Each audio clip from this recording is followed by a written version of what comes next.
Perkenalkan, nama saya Noah Rojai dengan nomor MPM 214111084 dari kelas manajemen 21 gabungan.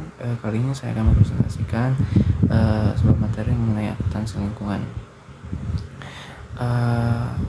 Apa sih akuntansi lingkungan? Akuntansi lingkungan adalah sebuah disiplin dalam bidang akuntansi yang berfokus pada pengukuran, analisis, dan pelaporan dampak lingkungan dari aktivitas bisnis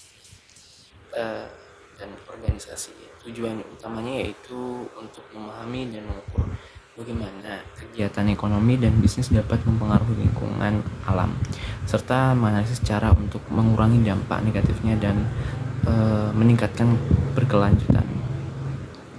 Untuk yang selanjutnya yaitu biaya lingkungan perusahaan. Adapun biaya lingkungan perusahaan yang diantaranya adalah lingkungan alam. Lingkungan alam itu meliputi biaya pencemaran, biaya konservasi sumber daya alam, dan biaya restorasi lingkungan.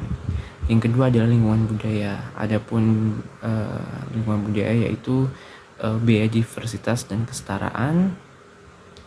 Dan yang kedua yaitu biaya pelatihan kultural. Untuk biaya lingkungan perusahaan yang selanjutnya itu adalah lingkungan politik. Lingkungan politik ini meliputi biaya lobbying dan advokasi dan biaya kepatuhan hukum. Dan selanjutnya itu adalah lingkungan budaya.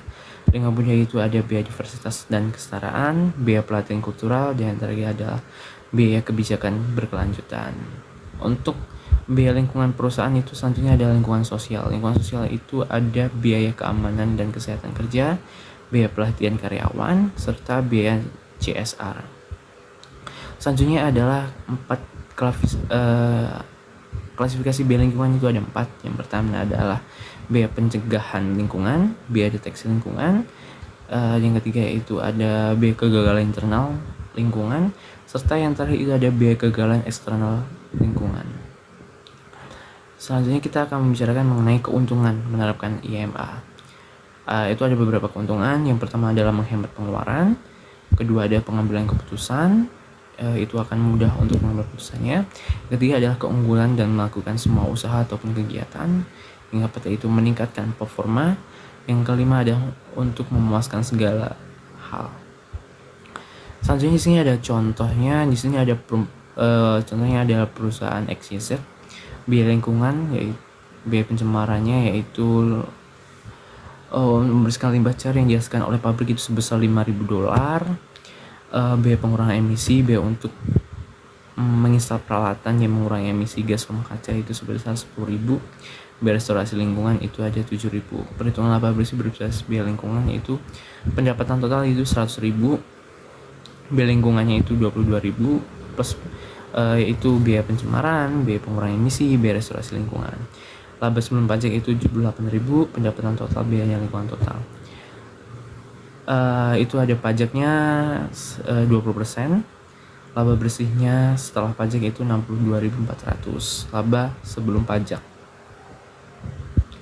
Dalam contoh perusahaan XYZ memiliki pendapatan sebesar $100.000, namun mereka menghadapi biaya lingkungan sebesar $22.000 karena upaya mereka untuk mengurangi dampak lingkungan. Akibatnya laba sebelum pajak mereka adalah $78.000. Setelah menghitung pajak sebesar $15.000 dengan asumsi tarif pajak yaitu 20%, dengan laba bersih mereka adalah 62.400. Selain itu, perusahaan juga harus mempunyai 3P bottom line, yaitu profit, people, dan planet. Itu sangat berpengaruh dalam perusahaan agar mencapai target maupun yang divisi misikan sebuah perusahaan. Mungkin itu saja yang dapat saya sampaikan. Saya akhiri. Wassalamualaikum warahmatullahi wabarakatuh.